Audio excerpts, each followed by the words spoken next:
I don't ever slow up, no I don't take shit. I got no love for the fakeness. If you wanna play tough and wanna hate this, I'll always show up.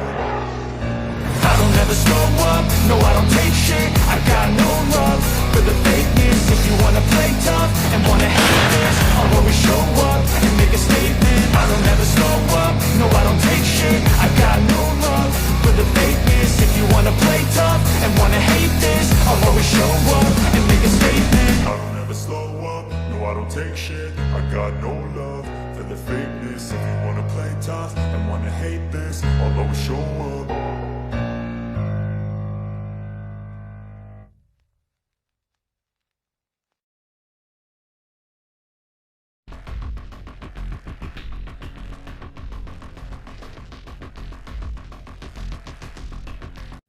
Hello, friends. The summer season is approaching the town of Tuapse on the shores of the Black Sea, in what we could call the Riviera Z, and the heat is already starting to become unbearable, especially because the city's refinery is still in party mode. But you know, everything's going as planned. The fires at the pumping station and at the Perm refinery also seem to still be active, and the goal is to stop the movement of crude oil from the oil fields in Siberia. This is interesting. An FP-1 attack drone from the defenders took an anti-aircraft hit to its nose, causing it to crash into a lagoon where it ended up floating upside down. This allowed a Russian drone to capture how the defenders are using them, not only to attack oil refineries and other strategic targets, but also to transport a couple of attack mosquitoes, which apparently are being used mixed in with the first waves of raids to neutralize the mobile anti-aircraft groups, protecting the priority targets, thus clearing the way for the main wave of heavy mosquitoes. An innovative tactic that we already saw a few days ago through the furious nighttime battles between these mosquitoes and the air defense groups in the city of Donetsk. A Ukrainian mosquito is inspecting a house where apparently an unwanted visitor has taken refuge, who is finally found hiding inside a closet and is carrying a sword. Now that's what you call a speedy eviction. Sometimes mosquitoes wait at the door of the house for Ivan to come out and play, like in the case of this invader, who only realized the predator was there when it was already too late. Patience has its rewards. In this other action, a Ukrainian Martian attack drone fails in its attack against a Ural truck, hitting it with its wing and detonating in the adjacent field. That was close, Ivan, but it'll have to be next time. Speaking of unwelcome visits, an observation drone from the invading horde watches as a heavy Ukrainian mosquito, equipped with a belt-fed machine gun, harasses a position that the invaders have set up in a tree line. What you see falling are the containers of spent ammunition, most likely dropped to lighten the load and thus increase the aircraft's range. It's a good way to keep the invaders' heads down while the Ukrainians carry out some troop or supply movement. We continue on the topic of visits or evictions. In this case, the operation took place in February of this year when the Special Operations Team from the Unmanned Systems Regiment, which is part of the TUI, participated. The 2nd Army Corps of the National Guard of Ukraine carried out a fully robotic operation in Kupiansk or Vlastikharkiv to deputinize a group of 10 invading soldiers entrenched in urban positions. To accomplish the mission, a Tor 800 robotic complex was used, which was equipped with a rocket launcher. Working together with kamikaze ground drones loaded with hundreds of kilograms of explosives and attack mosquitoes that provided intelligence and harassed the tourists to prevent them from changing position. This team systematically destroyed the fortifications where the enemy was hiding, an ammunition depot, and allowed the subsequent advance of Ukrainian infantry units without their own casualties during the assault phase.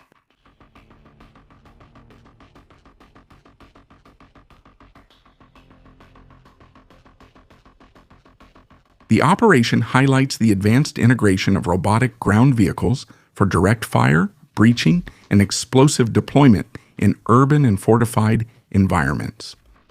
The use of remote and automated systems by Lava allowed for precise aiming in nighttime conditions, using thermal imaging, while at the same time preserving the valuable lives of the defenders.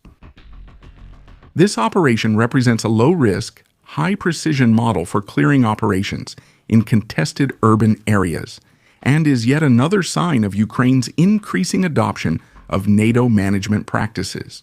The intention of Defense Minister Fedorov is to increase the number of robotic system regiments in the Ukrainian armed forces, with at least one unit of this type for each Army Corps, for which orders for ground robotic systems have been doubled for this year. This is a great story. On May 1st, Ukraine's Defense Ministry's main intelligence directorate announced the successful end of a months-long special operation, Duration, which made it possible to deputinize a large number of Kadyrovites, as the members of the infamous AK-MAD unit are called, sent by the Chechen leader Ramzan Kadyrov to support the Horde's invasion. But anyway, what did these Ukrainians do now? Well, they established contact with a former member of AK-MAD at the beginning of 2025, who managed to install a listening device inside the command meeting room of the unit. This gave the Ukrainian forces unprecedented access to the plans, movements, and internal discussions of the Kadyrovites' command. Using this real-time intelligence, the Ukrainian Special Forces carried out a series of precision strikes against the AK-MAD unit, with devastating results, neutralizing 41 Chechens, wounding 87, and leaving more than 100 missing. Additionally, more than 160 armored and regular vehicles were demilitarized, along with more than 25 observation drones, communication systems, electronic warfare equipment, engineering equipment, weapons, and fuel depots that were destroyed or rendered unusable. This operation highlights the contrast between the creative application of intelligence tactics by the defenders, which began to stand out, and the brute force approach used by the invaders. Each neutralized AK-MAD fighter represents one less threat to Ukrainian civilians and defenders.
On April 30, Border Guards Day was celebrated, a branch of the defending armed forces made up of thousands of experienced personnel who were the first to face the Z-Horde's invasion and who continue to fight on every front.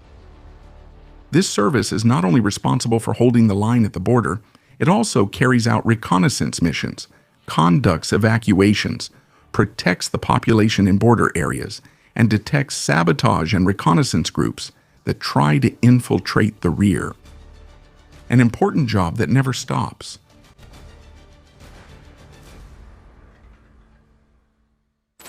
Some members of the Border Guard Corps also wanted to celebrate their day, producing this video with artificial intelligence where they tell us that when evil approaches, someone must have the courage to face it. First, overcoming fear, because they have something to protect and something to fight for. That's why they send greetings to all their comrades who hold the line and send their respect to all those who have fallen while fulfilling their duty.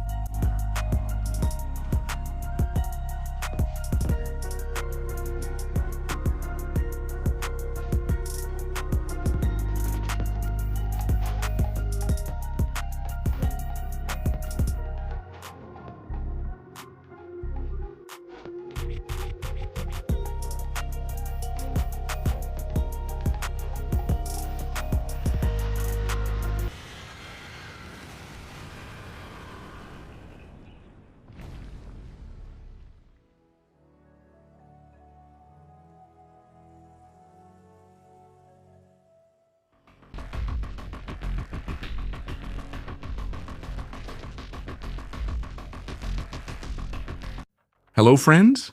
We're starting strong, since during the night of April 29th to 30th, the forces of the Ukrainian Navy carried out a naval drone attack against the Russian vessels protecting the Kerch Bridge. According to the official statement from the Ukrainian Navy, the drones first attacked the outer protective barriers and then launched themselves at the patrol vessels, hitting 2 of them, including a Sobol-class patrol boat belonging to the FSB Border Service and a Grachanok-class anti-sabotage boat from the Russian Navy.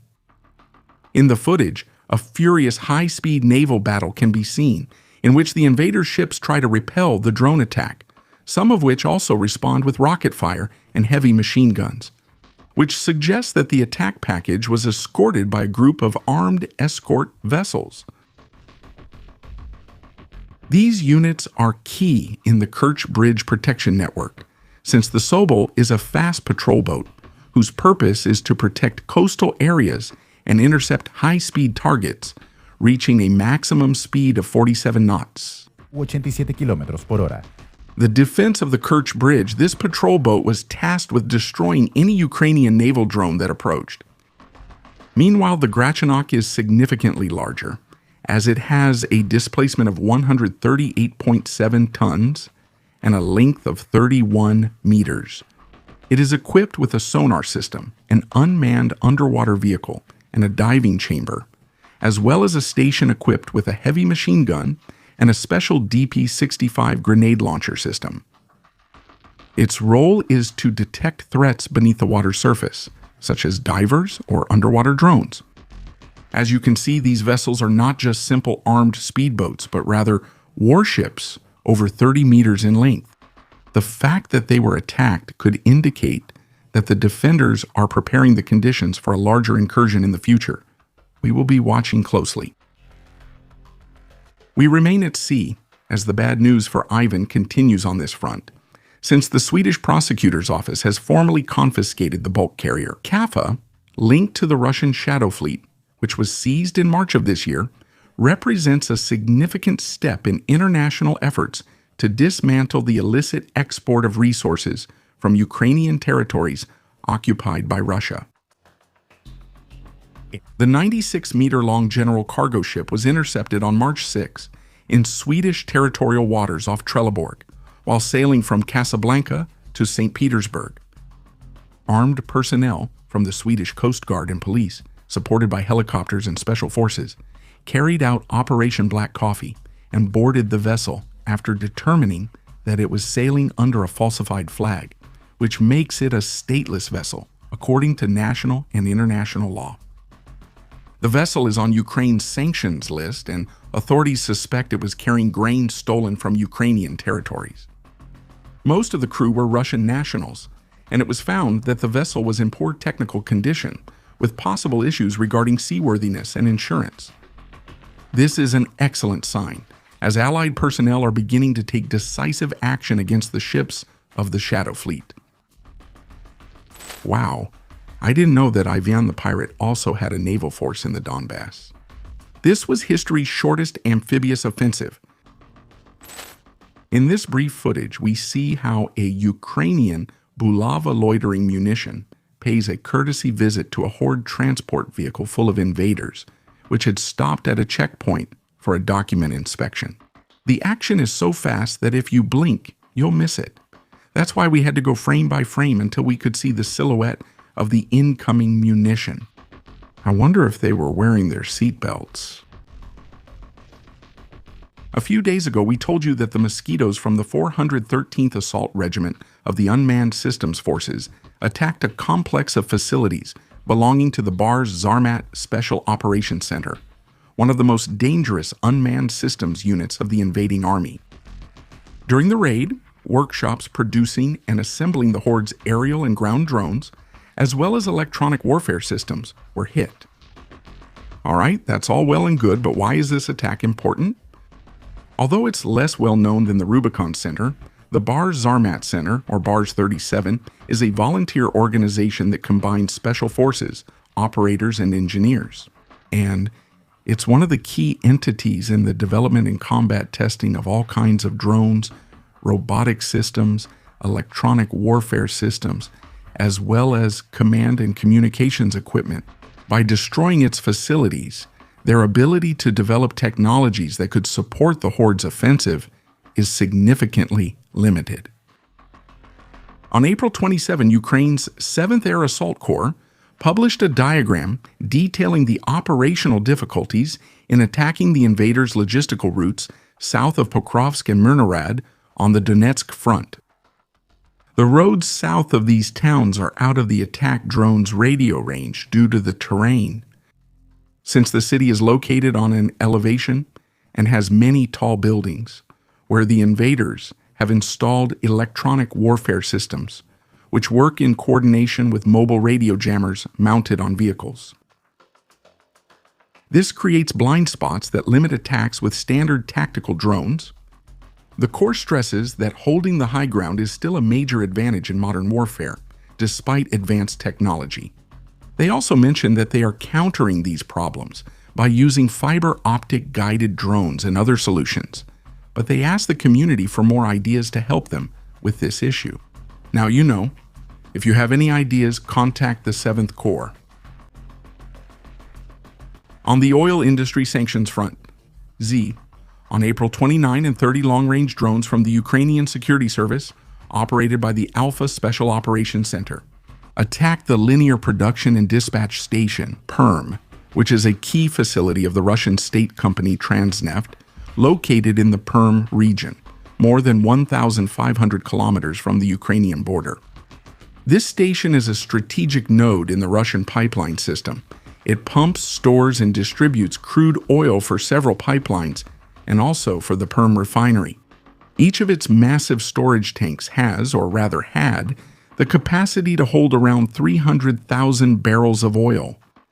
The first attack was on April 29 and caused most of the storage tanks to catch fire, generating huge columns of black smoke and flames visible from a great distance.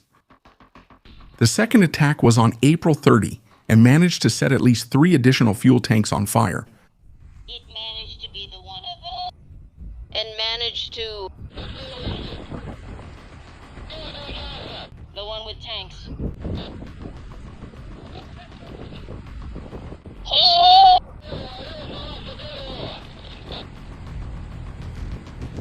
It was April and he succeeded. He managed to set tanks on fire. My section didn't go out here, but our very own AYO 102 went there. To be continued, psychic. I think the images make it pretty clear that the damage was quite significant and that facility will be out of service for a long time.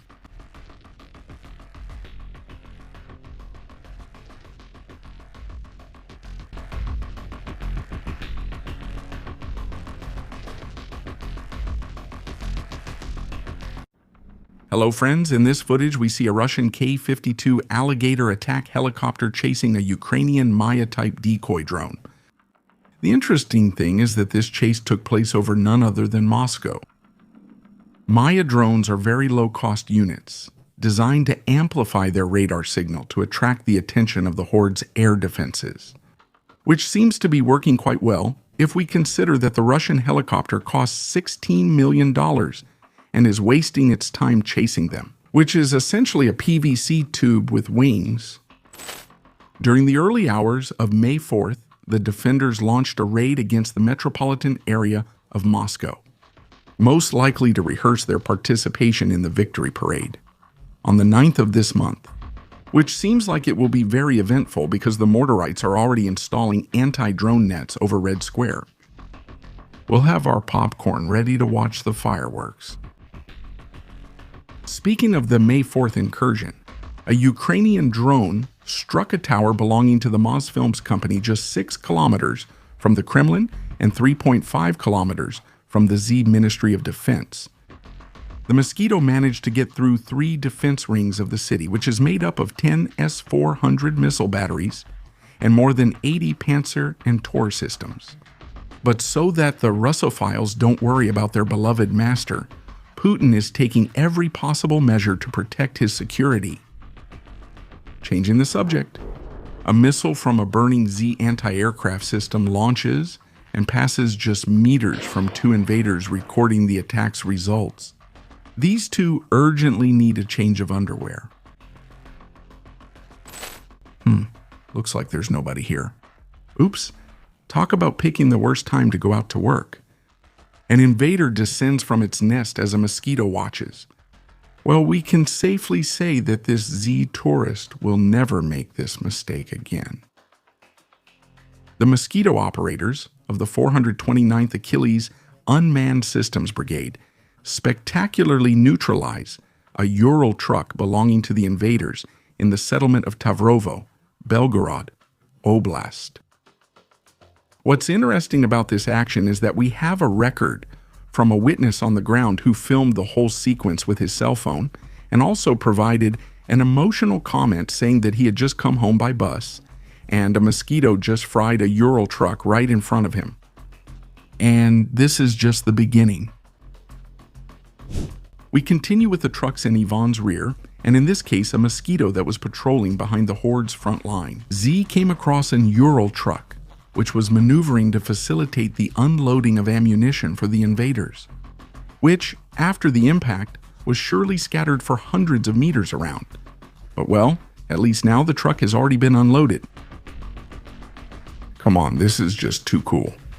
The defenders from the Safari Assault Regiment of the Lyud Brigade of the National Police of Ukraine are sending reconnaissance drones to scan the terrain and positions on the battlefield with high precision.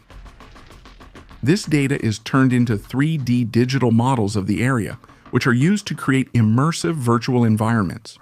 These are then used by the unit's soldiers with virtual reality goggles to rehearse their missions in exact replicas of the area. This lets them prepare for each operation very realistically, and a Zwift of Efectividad táctica de las unidades de asalto.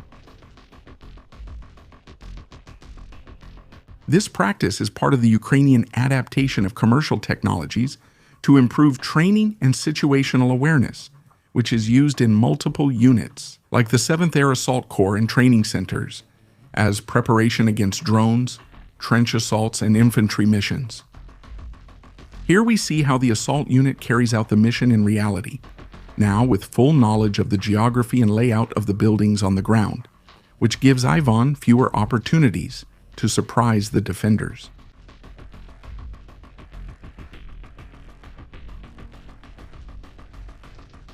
Yep, I have to say I'm impressed. On May 4, 2026, the 1st Azov Corps of the National Guard of Ukraine officially announced the transformation of its Pilum Battalion into the 41st Unmanned Systems Regiment. This is a significant expansion of drone warfare capabilities within the Corps, aiming to scale up its long-range attack operations, aerial reconnaissance, support for its own units on the front line, and disruption of enemy logistics in the Russian rear.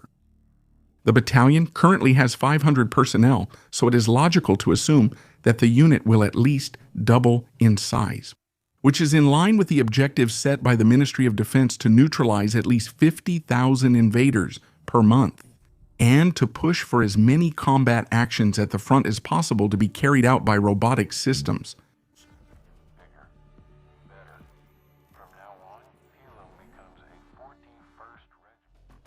Well, what do we have here?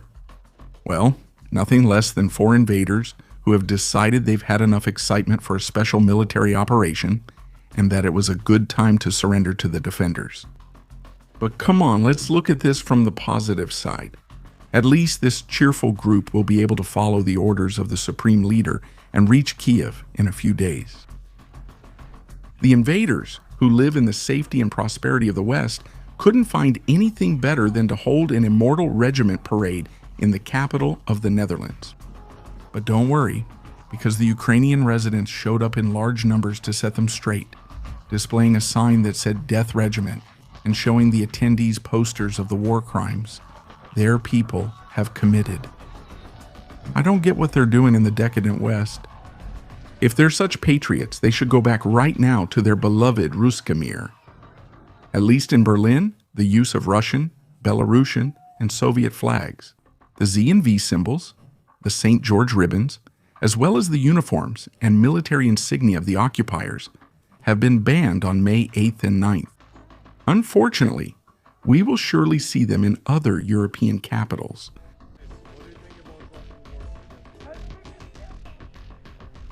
There's something unusual about this video.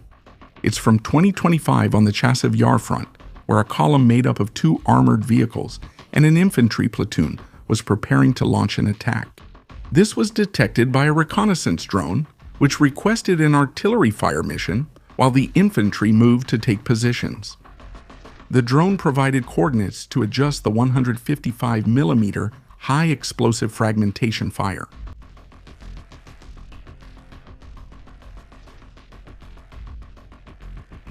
Finally, most of the infantry was neutralized or wounded, and one of the armored vehicles was destroyed.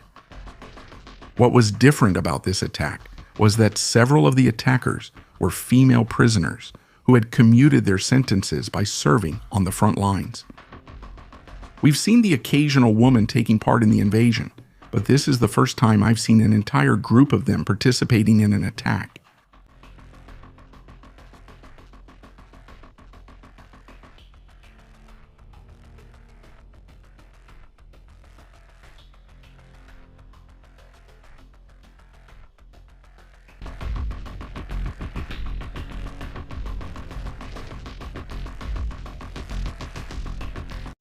Hello, friends.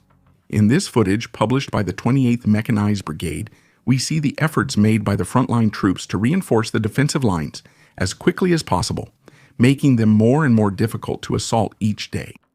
In this case, we see how the brigade uses a Soviet-era PTM-3 engineering vehicle, modified and turned into a high-speed barbed wire dispenser. Thanks to this innovation, extensive barbed wire barriers can be quickly deployed with very few personnel, a crucial advantage given the current shortage of soldiers.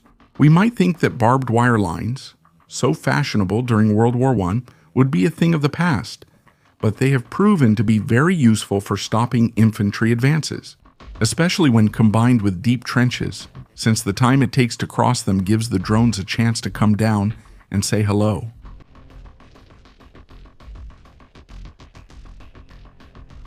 On May 2nd, the Alpha Detachment of the Security Service of Ukraine released another report, this time about a Soviet engineering vehicle and wire. We might think that lines, deep barbed wire for the infantry, more mosquitoes, the invaders, who keep trying to cross no man's land toward the defenders' positions with the illusion of taking them.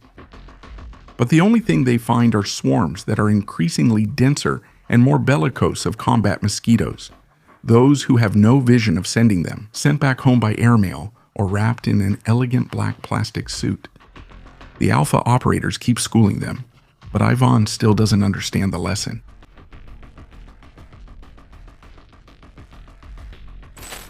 Speaking of the Alpha group, they presented a recruitment video in which they say, "You must have heard of the Alpha group of the SBU. Our operations are bold, our solutions are technological, and the results are truly changing the course of the war. Today we are expanding and inviting civilian specialists to join us. We are not looking for perfect people. We are looking for people like us, those who take action and show initiative. That is what defines Alpha. We will give you the best opportunity, preparation and equipment, reliable comrades, and humane commanders. All we need from you is character. We'll provide everything else. Become one of us." This is the new profile of Ukrainian units. Knowledge intensive, more like a band of brothers and comrades who value character, willingness to learn, and commitment from their new members. Notably, there's an emphasis on commanders who genuinely care about their men's lives and well-being. It's a change from the post-Soviet doctrine that used to plague the Ukrainian armed forces at the beginning of the War of Independence. On the air front, Ukraine's Western Air Command has publicly unveiled a new short-range air defense system called STASH, which until now had not appeared on our radar, which successfully intercepts a Shahed-type attack drone from the Horde. During the large-scale air attack launched by Putler on May 1st, where Russian forces launched more than 400 drones of this type against Ukraine. The footage shows the stash system mounted on a trailer, tracking and launching an AGM-114L longbow Hellfire missile, which accurately hit and destroyed Ivan's Vulture. The system integrates US-made Hellfire missiles with what appears to be an Israeli-made Rada radar for rapid three-dimensional target acquisition and fire control. The stash system represents a mobile and pragmatic adaptation, configured for low-altitude threats such as Shahed drones, helicopters, and cruise missiles. Its towable configuration prioritizes mobility, rapid deployment, and footprint reduction to make it less detectable. The stash system appears to be the result of a reverse engineering process of the American V2X Tempest platform, which is a lightweight mobile air defense solution introduced in late 2025 and also employs Hellfire missiles. This approach allows Ukraine to reuse missiles. The anti-tank ones that the Allies have sent are now being used for air defense functions, which are now more of a priority, considering that Horde has almost no tanks left. On the oil sanctions front, during the early hours of May 3rd, the Ukrainian Strategic Unmanned Systems forces successfully carried out a raid with more than 60 long-range drones against the Primorsk oil export terminal, and on the combat vessels assigned to its protection in the Leningrad Oblast, which is more than 1,000 kilometers from the front. President Zelensky himself confirmed that the operation caused significant damage to the port infrastructure, as well as direct hits on a corvette. Kirishi-class missile corvette, which carries 8 Kaliber cruise missiles, a patrol boat, and at least one tankered ship, from the so-called Russian Shadow Fleet, used to evade Western sanctions on oil exports. Primorsk is the largest oil export terminal in Russia on the Baltic Sea, and is a vital component of the Baltic pipeline system, with a transfer capacity of nearly 1 million barrels per day. The neutralization of a Kirishi-class corvette equipped with Kaliber missiles is particularly significant. These versatile missile-launching ships provide Russia with mobile long-range strike options and coastal defense capabilities. Their disablement further limits Russian naval firepower in the Baltic theater of operations. This operation coincides with parallel actions by the defenders, including a naval drone attack against 2 fleet tankers in the shadows near the port of Novorossiysk in the Black Sea, apparently with the aim of strangling the Horde's oil export capacity from both ends of the country. Back to the front. A last battalion from the 411th Hawks Unmanned Systems Brigade published a summary of their work over the past few weeks, and they've certainly been busy. In their sector of the front, the offensives of the invading Horde are focused almost exclusively on infantry, advancing one by one or in pairs, aiming to go unnoticed and allow some to reach a forward position where they can dig in and wait for reinforcements.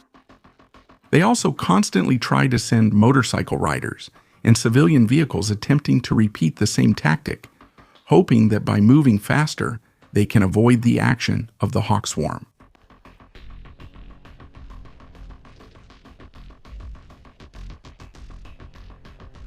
I remember not long ago the invaders sent columns of tanks and armored vehicles to exactly the same places, but even so, the Russophiles still believe that their masters are advancing.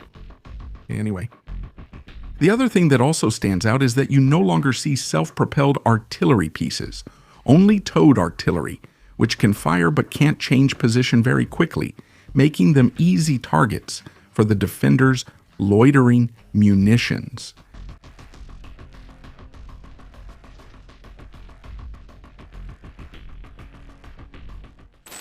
In their growing frustration, the invaders attacked the city of Dnipro during the day.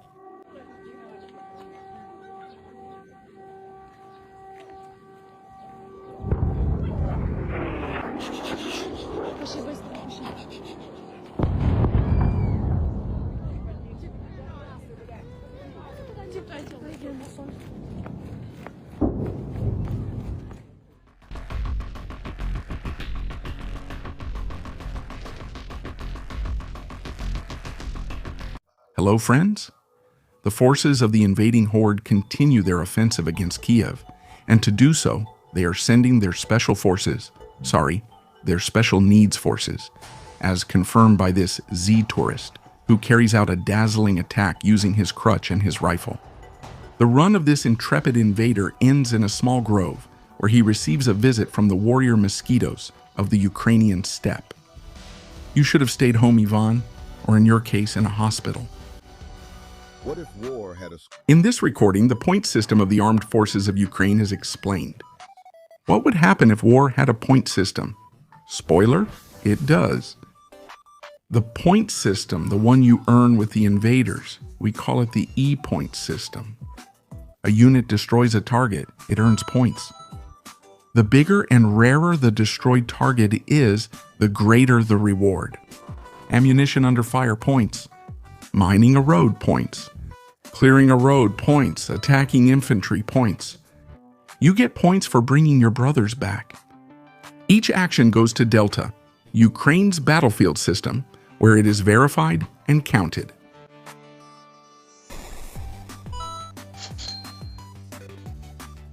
Points you earn can be spent in the Brave One market, on attack drones, robots, electronic warfare, so you can go back to work with better weapons. We didn't start this war, but since we're in it, we're going to play smart. There's a lot to talk about here. First of all, this is the first time war has been gamified to this extent. This is something that has only been possible thanks to the development of the Delta platform, which allows every achievement of each force to be credited and geo-referenced, creating a real-time map of where the fighting is happening and what kind of force the invaders are using in each attack. This makes it possible to optimize the response by using only what is strictly necessary to counter the enemy. This is war mathematics in action, and it delivers results.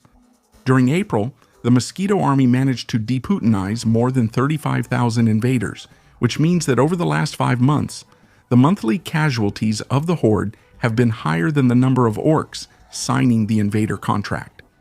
In addition, deep strikes behind the front lines have quadrupled since February of this year, and the production of systems from interceptor mosquitoes to ground robotic systems is reaching record highs in every category. That's why I think we can say achievement unlocked. Speaking of records, thanks to the talent of its operators, during the month of April, the 429th Achilles Brigade managed to reach 5th place among the most effective units in the process of direct sanctions against the CERN invaders. This success could not have been achieved without the collaboration of the Horde, which sent wave after wave of orcs to the brigade's area of operations, who have promised to continue working diligently to improve their results. Among the particularities of this unit, we can say that it was originally formed by volunteers and that all its officers were once soldiers of the unit, which is why it is known for its concern for the well-being of its comrades.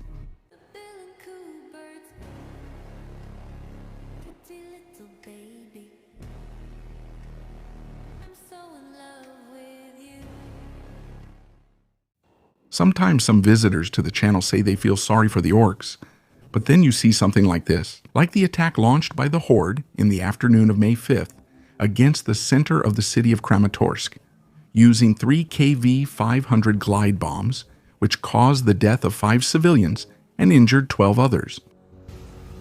This attack is part of a wave of similar actions across Ukraine, which affected the cities of Zaporizhzhia, Poltava, and Dnipro, which apparently aim to intimidate or provoke the defenders. But whatever the case may be, they represent a clear war crime, and they caused the death of 33 Ukrainian civilians in total. But tomorrow they will be crying to ask to be allowed to participate in the Olympics.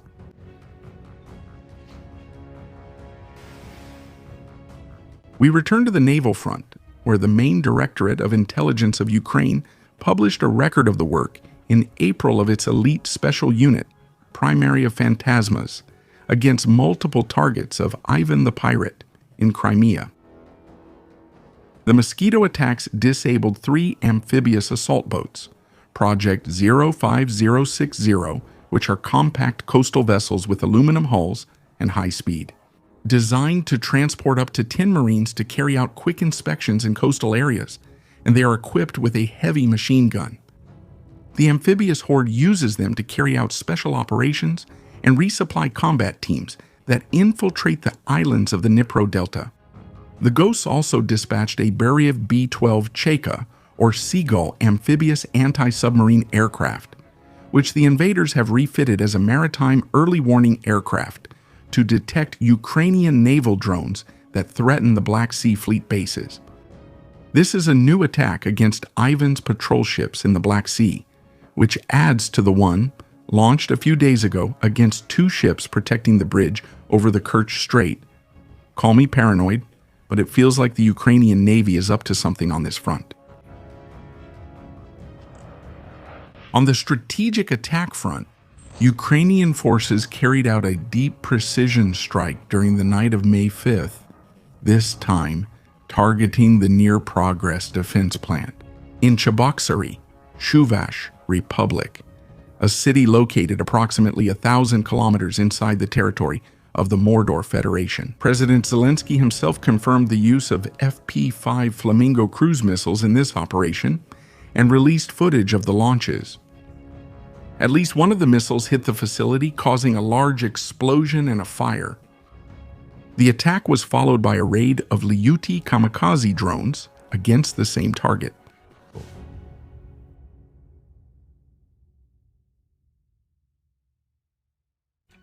The Progress plant manufactures GNSS receivers and antennas for the Russian army, which are used in satellite positioning systems like GLONASS, GPS, and Galileo, in addition to being part of the Kometa-type modules, which are used in Shahed-type kamikaze drones, and in the guidance modules of Iskander and Kaliber missiles, and also in the UMPK guidance kits, which are used to transform freefall bombs into precision glide bombs. The plant also provides support for electrical protection systems, automation equipment for the Navy, aviation, and Russian armored vehicles. At the same time, Ukrainian drones visited the Kirishi Refinery in Leningrad Oblast, which is one of the largest facilities in Mordor, since it can refine about 350,000 barrels per day, which represents around 7% of the daily volume of the Z Federation. According to images from NASA's Perm satellites, there were multiple fires inside the facility, particularly in the area where the primary crude distillation units are located, which would have forced the suspension of the plant's processing operations. These operations make it clear that the Flamingo missile program is finally being used in the campaign of attacks to disrupt Ivan's strategic military supply chain, which continues to move into Putin's lands. To conclude, a Ukrainian soldier shows us the drawings his children send him and says that for him they are like a talisman and that he cannot stop fighting because his children's future is his greatest motivation. This is the essence of Ukrainian resistance that keeps us here day after day, providing all the support and help we can offer. If you want to see additional content about the war in Ukraine, I invite you to visit our 2 new channels where we present information about the war in a different format. Don't forget to check them out. Remember to visit our Patreon, where for just $1, you'll have access to a large number of uncensored videos and documentaries. Please like and subscribe to the channel.